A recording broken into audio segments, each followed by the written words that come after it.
Para este ejercicio nos piden hallar la serie de Taylor, el radio y el intervalo de convergencia de la función exponencial f de x igual a e a la 2x en x igual a 1. Entonces, igual que en el ejercicio de antes, pues la recomendación es hacer dos columnas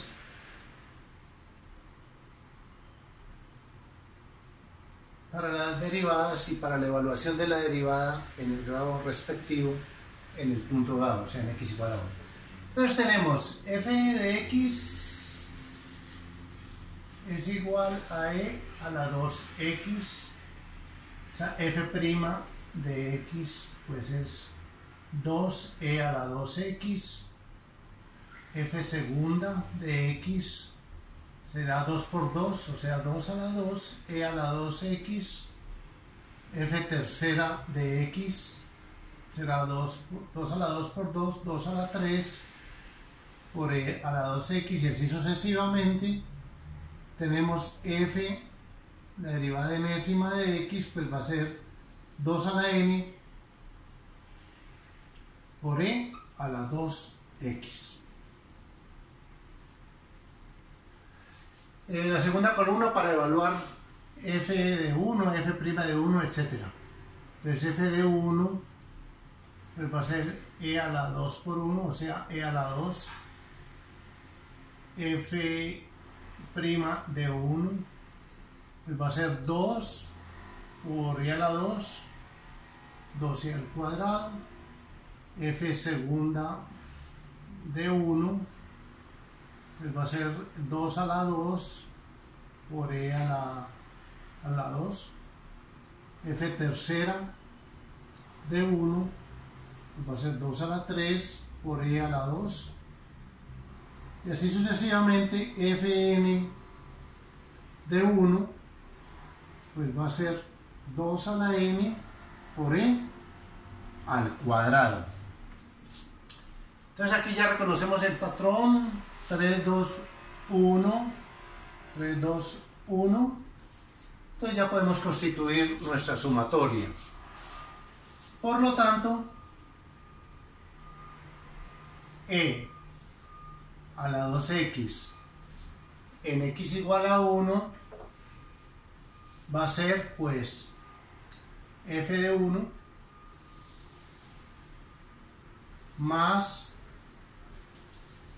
f' de 1 sobre 1 factorial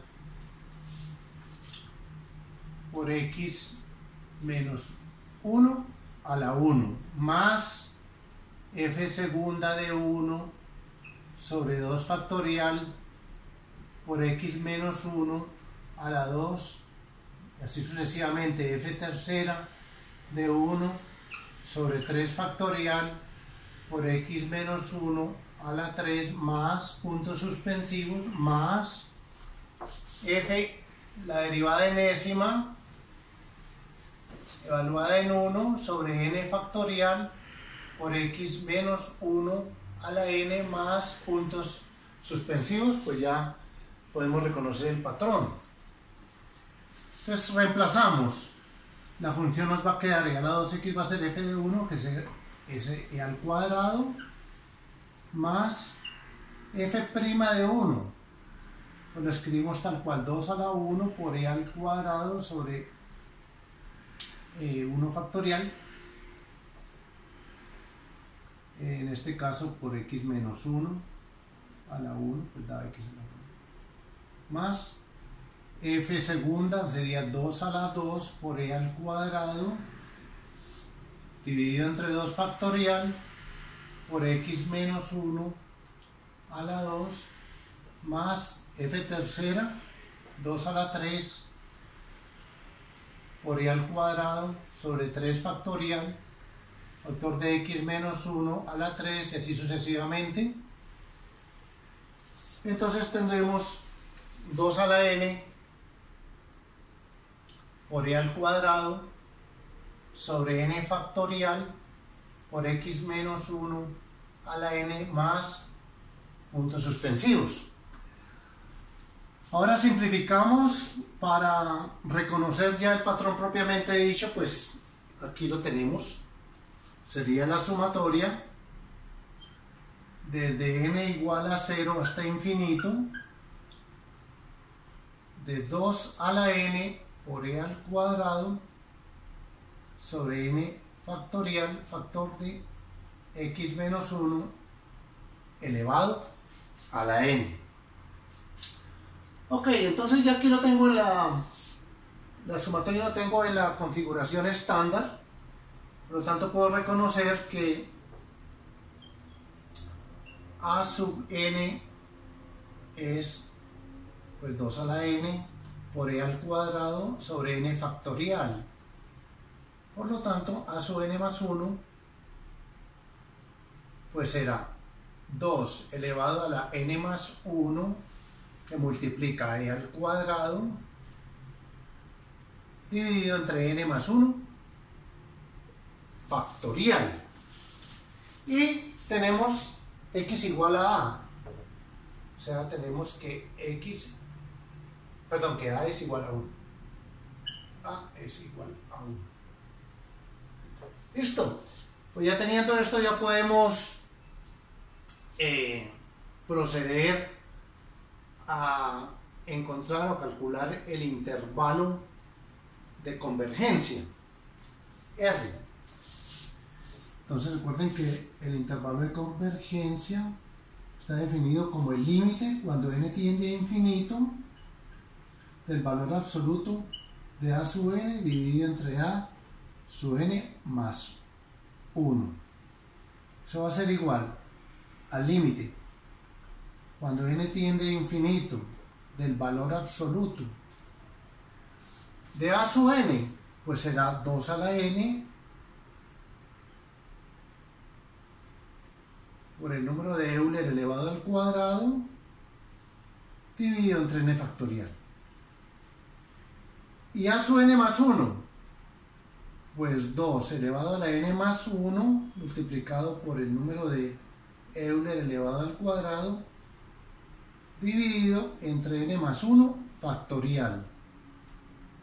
Todo esto en valor absoluto. Ok, producto extremo sobre producto de medios, nos queda límite cuando n tiende a infinito del valor absoluto, sería de 2 a la n que multiplica el número de Euler al cuadrado que multiplica a n más 1 factorial dividido entre el producto de medios, que sería 2 a la n más 1 que multiplica al número de Euler al cuadrado que multiplica a n factorial. Entonces aquí recordamos las propiedades de los exponentes, las propiedades de los factoriales para poder simplificar. Entonces nos queda límite cuando n tiende a infinito del valor absoluto de, en el numerador este queda tal cual por número de Euler al cuadrado, y n más 1 factorial es lo mismo que decir n factorial que multiplica n más 1. Y en el denominador 2 a la n más 1 es lo mismo que decir 2 que multiplica a 2 a la n por el número de Euler al cuadrado por n factorial. Aquí vemos que podemos simplificar, tenemos un 2 a la n multiplicando, un 2 a la n dividiendo, Euler al cuadrado, n factorial, por lo tanto el radio de convergencia, me queda sencillamente el límite cuando n tiende a infinito del valor absoluto. En el numerador me quedó n más 1 y en el denominador me quedó 2. Si n tiende a infinito, pues el valor absoluto desaparece, entonces nos quedaría de infinito medios tiende a infinito, por lo tanto el radio de convergencia es infinito. Entonces, el intervalo de convergencia, pues el intervalo de convergencia, recuerden que es a menos r hasta a más r. Por lo tanto, esto equivale a decir el intervalo abierto que va desde A, que es 1 menos infinito, hasta 1 más infinito. Y esto es lo mismo que decir 1 menos infinito es menos infinito, y 1 más infinito es infinito. Por lo tanto, el intervalo de convergencia finalmente es el intervalo que va desde menos infinito hasta infinito. De esta manera queda concluido este ejercicio.